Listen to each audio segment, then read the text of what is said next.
Welcome to Business Success Tips, where you learn to make more money in less time and have more fun, specializing in the more fun part. I'm your host, Paul Sanneman. I'm founder of Contractor Staffing Source, where we help contractors build great teams. So I have as my guest, Jen Hall from Paychex.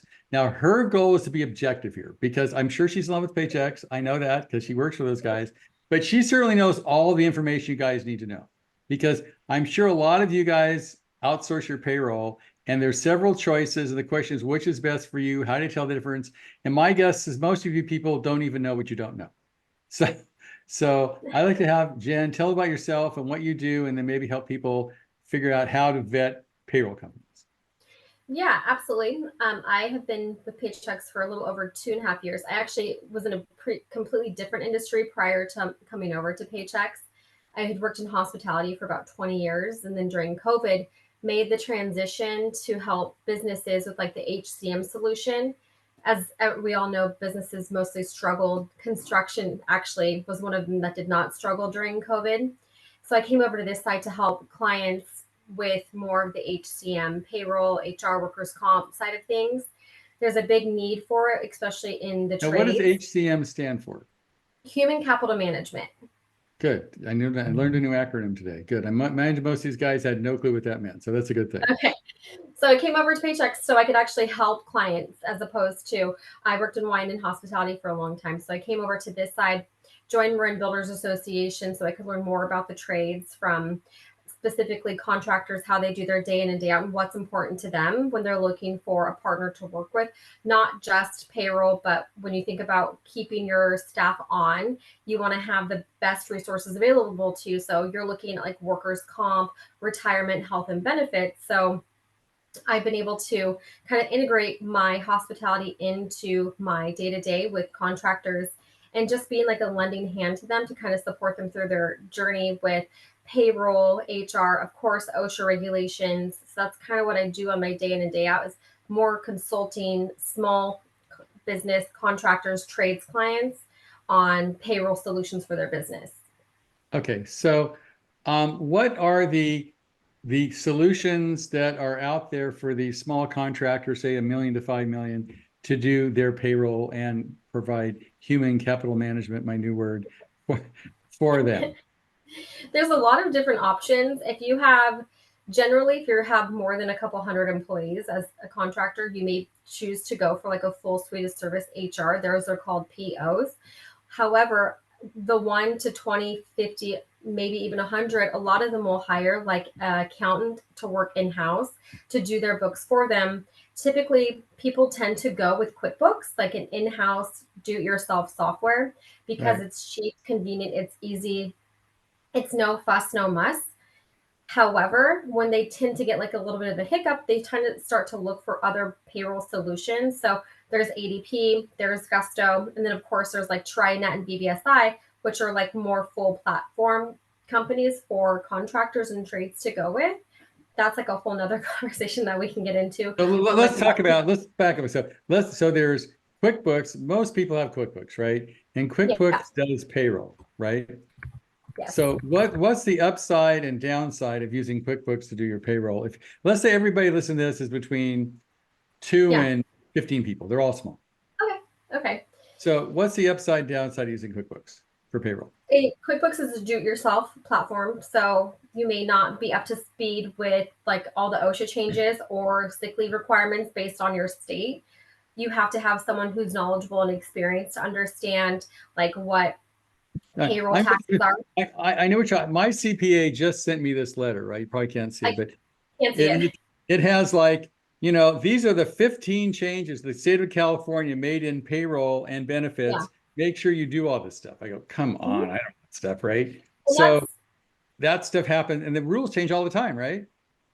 all the time. And I mean, that's great that your CPA does it. I work with about 200 CPAs, and I can tell you most of them aren't preparing their clients for that. A lot of them are like, I don't want anything to do with payroll.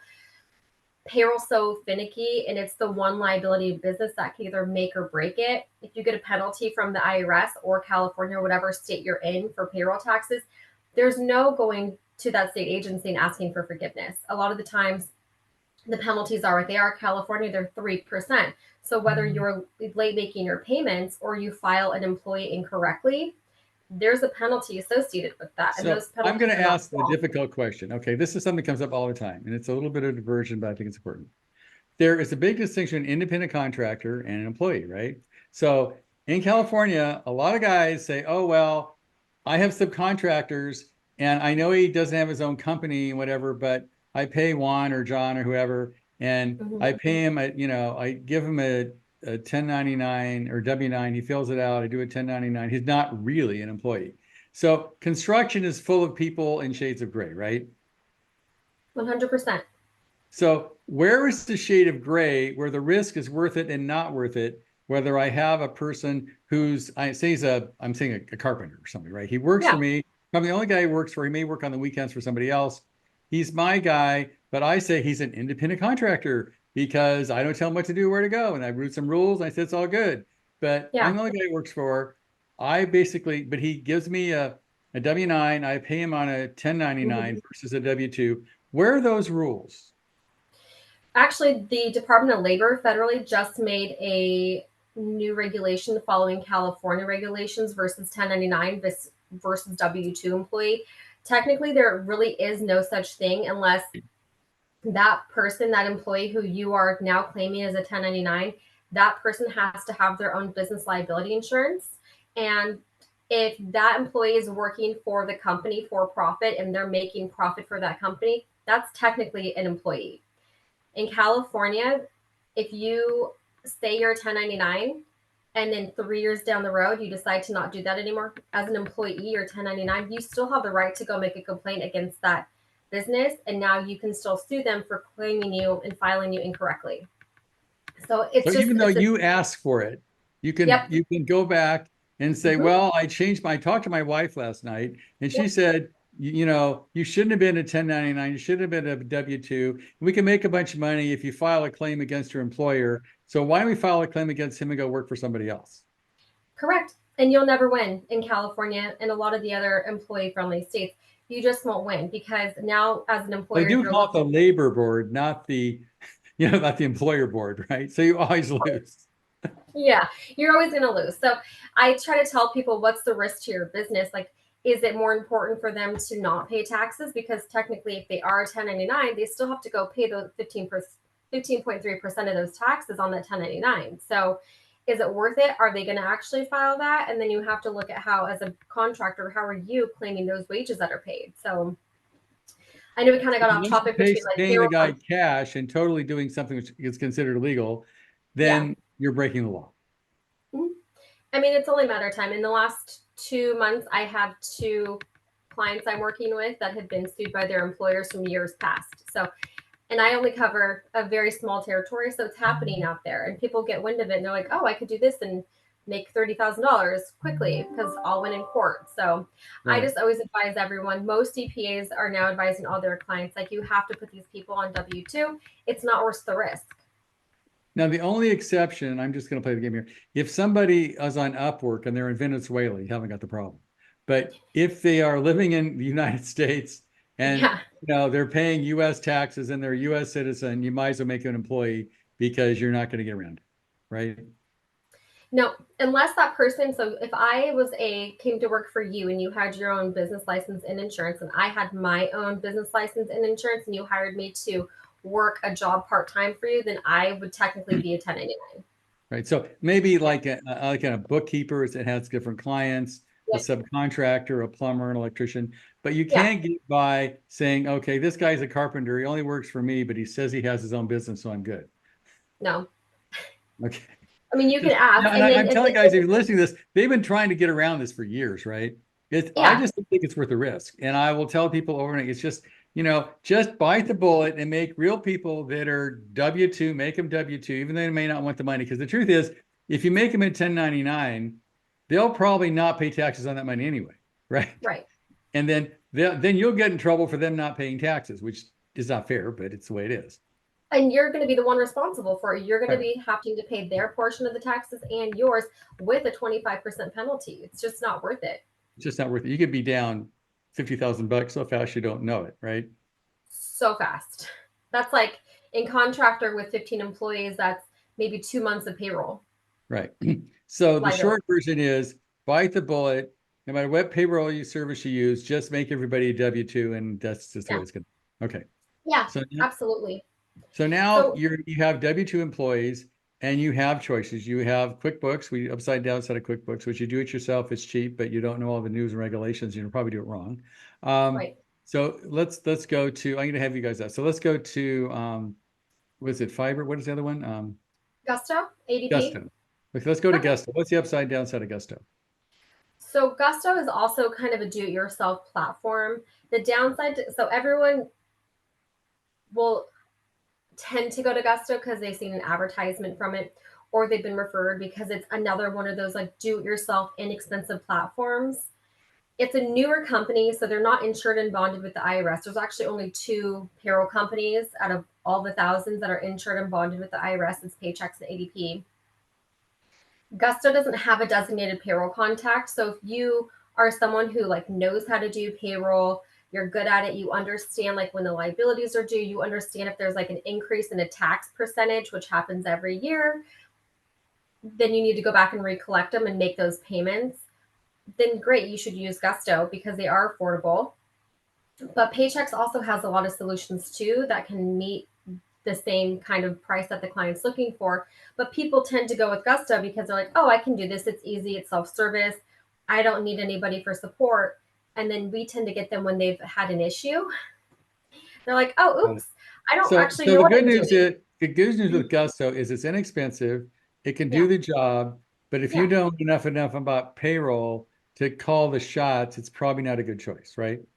Yeah. I mean, if you've been doing payroll and say you have a bookkeeper who's been doing payroll, who likes doing payroll, use Gusto. It's very affordable. There's not a lot of self-support. All of their like ancillary services, workers' comp, health and benefits, retirement, those are all owned by third parties. They're not integrated with Gusto. They'll put Right. you in contact with someone. It's an easy platform to use. It's a no fuss, no muss. Log in into your hours, get your reports. Employees have access for life. So if an employee needs to go back and get like a pay stub 5 years down the road, they can still log into their Gusto account and collect those pay stubs Okay. for whatever they need. So upside of Gusto is it's cheap. It's well known. It's a national company or a national company. Yeah. And if you know, and let's say your bookkeeper has been doing payroll for the last, whatever, 4 years on QuickBooks or something, then Gusto might be a good choice for you because you understand it. Okay. That's Yeah, upside down. absolutely. So next we have ADP. So what's the Yeah. upside downside of ADP?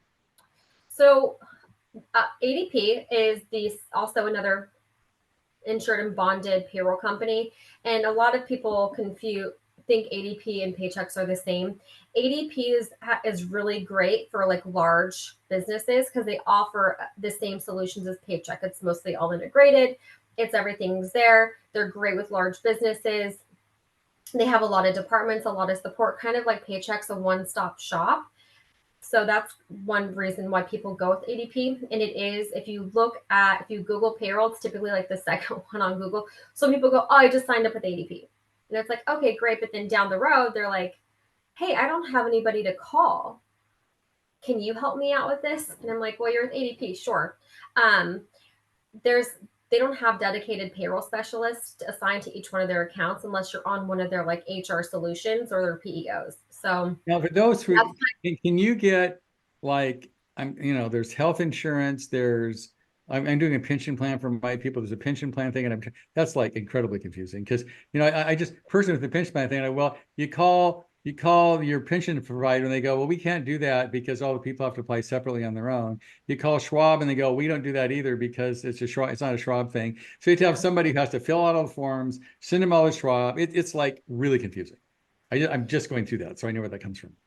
Yeah, and that's probably the one downside to ADP is they don't own some of their services in-house. So their retirement is actually ran by like a third-party vendor. So you can, instead of when you log into your ADP account, you go down to your retirement. It's just a snapshot of what your retirement is. Then you have to click to go to who that is. So Then it you could be have to make, Schwab or somebody else that does retirement accounts, but yeah, it's not all integrated. So that's okay. kind of the downside. So you have everything's not really full. They claim it's integrated, but when you get into like the reporting, it's not fully integrated and there's not like a ton of support. I'm on with a client this week who spent like 45 minutes on hold. And they're like, I don't know who my contact is. I don't have a designated contact, but it is So a large customer company. So service it's sort of totally available. sucks, but it's now I'm assuming I'm looking at pricing. Like, let's say I'm just giving some, let's say you have 5 people on payroll and your payroll is pick a number, 8,000 a week or something like that, 10,000, typical kind of thing. So now the cost for QuickBooks is minimal, right? It just doesn't cost much, right? It's part of QuickBooks.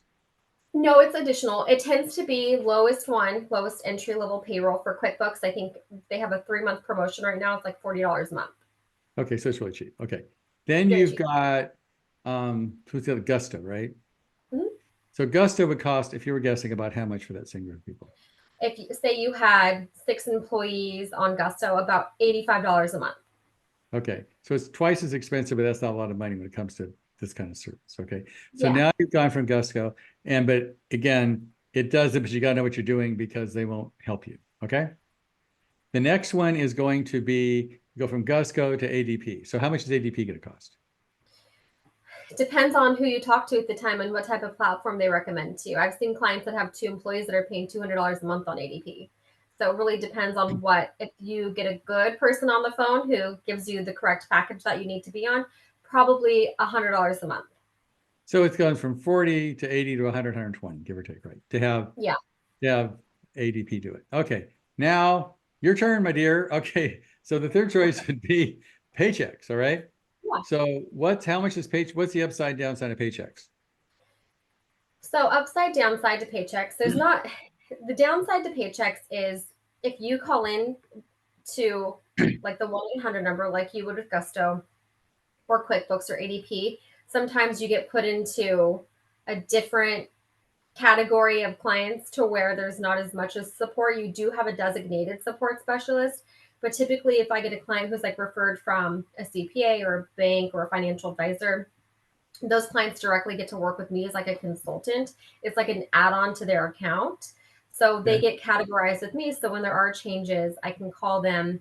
We do quarterly check-in. So that's one positive. And we are highly trained. So every Friday we're in like an HR training at Paychex, whether it's like OSHA, workers' comp changes, whatever it may be that's kind of going on industry specific at the time. Like right now, we're really focusing on What if do you guys help? There's always a OSHA safety programs. Are you current with OSHA requirements, right? So yes. how many of those companies help you get your current OSHA requirements required? So if somebody gets hurt on the job, I'm going to sue you for $1 zillion because the ladder only had one thing. You didn't wear a hard hat or you didn't wear a rope or whatever heck. Didn't hang yourself, right? It would just be us and ADP. No one else has any SUI support or any OSHA support. Okay. Yeah. So So we have OSHA support on most of our packages, and it can always be added on. It's always very valuable because something like the injury illness prevention plan that every contractor needs to have in California needed to be amended in July regarding like a heat advisory. No one's really talking about that. I can talk to 10 contractors in a day. And I'm like, how's your IIPP? They're like, oh, I think I did it 4 years ago. And I'm like, there's been so many updates to it. Let's get you updated so that way you have that. what is an form. IPP, whatever that is? It's the injury illness prevention plan. It's an OSHA form that needs to be kept on hand. Okay. And you have to post the things on the wall. You got to give safety training every week or whatever. There's a whole bunch of OSHA requirements that my guess is a lot of guys do not do.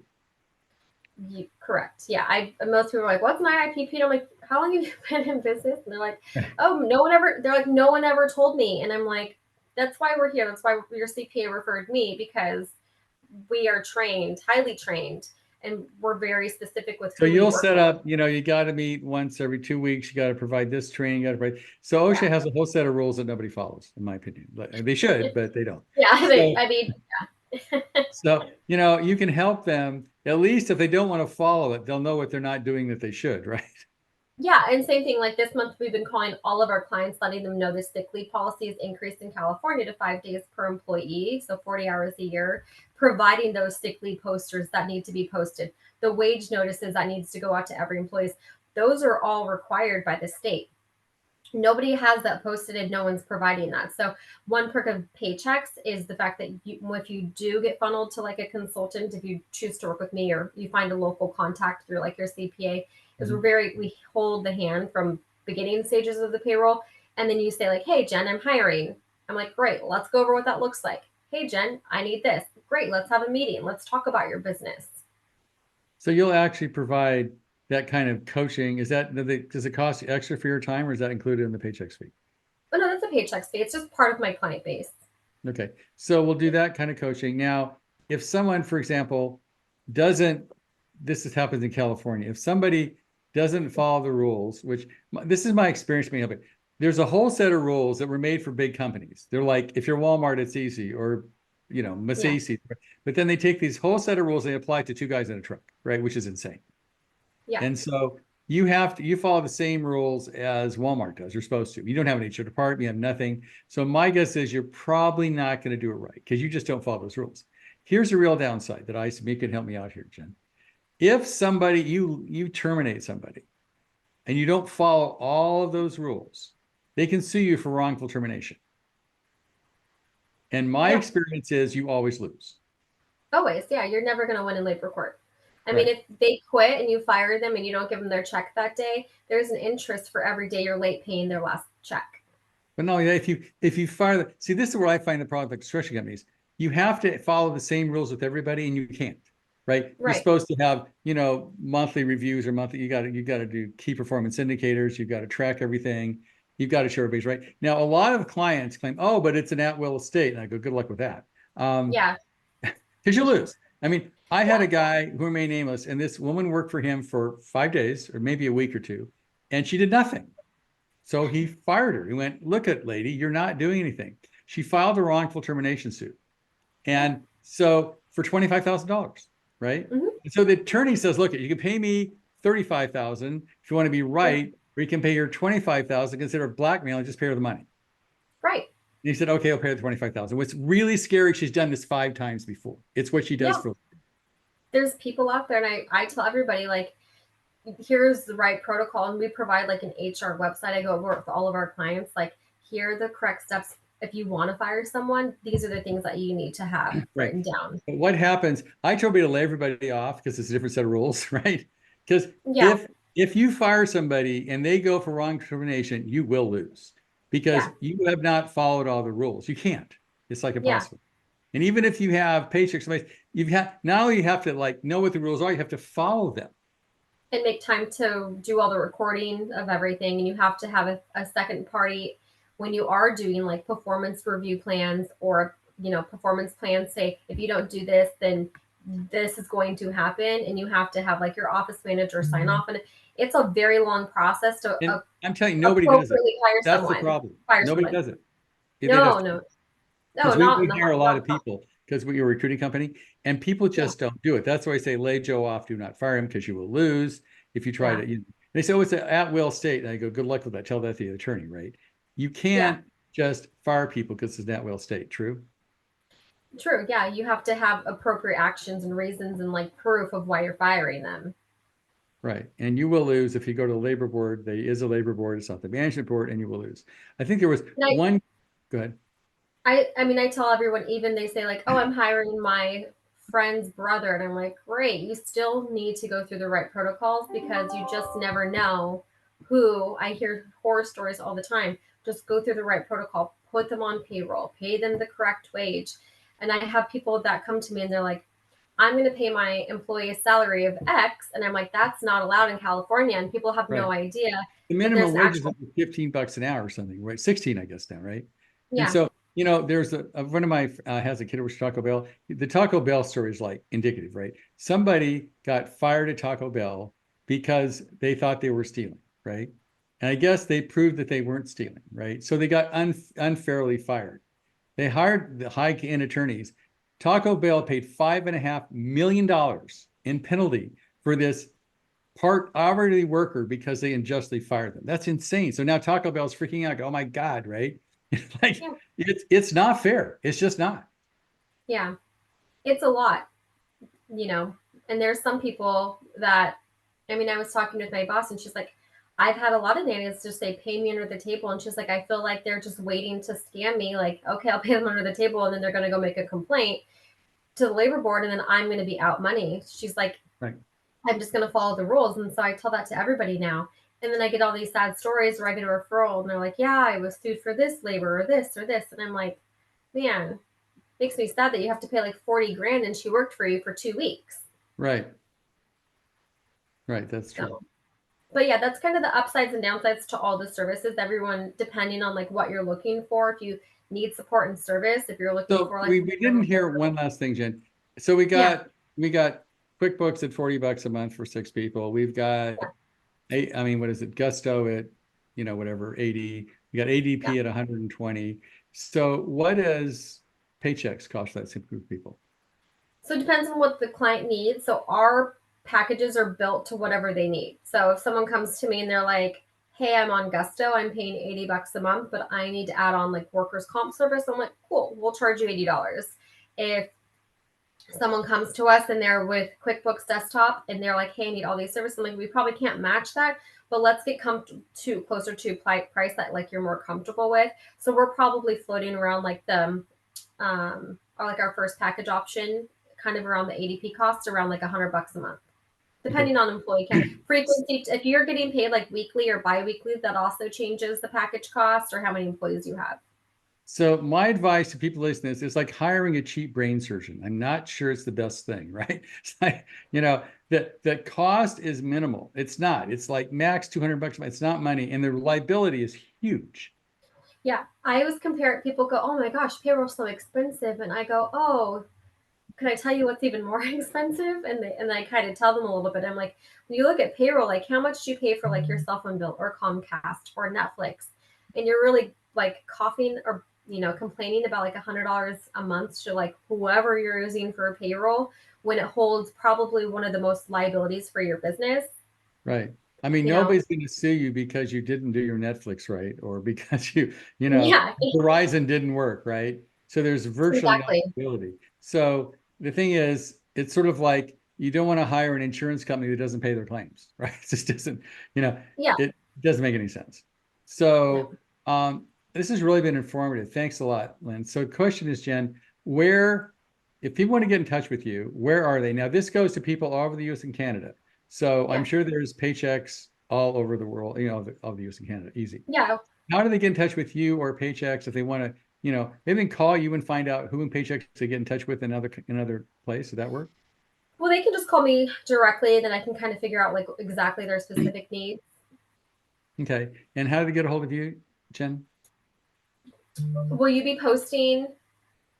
Well, we'll be posting it, but just give them just in case. Okay. My cell phone number is 707-227-7094. Okay. And And then your my email? email, Yes. JHALL1 at Paychex, PAYCHEX.com. Do that one more time, just in case people are taking notes. JHALL1 at Paychex, PAYCHEX.com. Okay, thanks. Well, I really Yeah. appreciate it. I hope this is something that people tend to ignore until it blows up in their face, right? It's like I never had fire insurance until my house burned down or whatever, So just kidding. So I think you should, if nothing else, you should call Jen and say, okay, this is who I'm using. This is my situation. What do you recommend to be the best payroll service for me to use given and you'll do that for people, right? You would charge them. Yeah. And I always tell people, like, why not shop around every couple of years to make sure, like, you're not getting something missed? Like, it's the old saying, like, don't go to the grocery store hungry. I hate when people Right. come, they're like so urgent and frantic, and then they're so confused later on down the road. It's always good to just kind of shop around and like see Also, what's I'm thinking of actually calling myself because we don't use you guys, but I'm thinking about it. So yeah, you also have to convince your CFO or the person who's going to have to change everything. I'm yeah, convinced because I'm going, oh, is Lori going to like this or not? Because yeah, you have somebody using your company, either your accountant or your bookkeeper, or somebody does all this stuff for you. And yeah, sometimes people don't like change. It's just not what they're into, right? yeah, because they're used to it. Right. So rather than me trying to sell my person on that, they better have to call you and say, look at, let's call Jen and say, what are the options? And you can talk to Jen and she'll tell you. And then after talking to her, if you want to stay where we are, that's great. If you want to move, let me know. Cause I sort of don't know what I don't know. Yeah.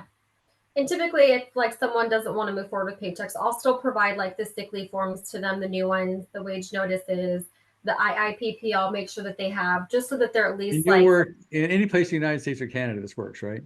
yeah, we do international payroll. So I have clients in like London and Canada and other states and other countries. Yeah. Okay, cool. All right. Well, thank you, Jen. I appreciate you being here. Very informative. Thanks a lot. Of course. Thanks for having me.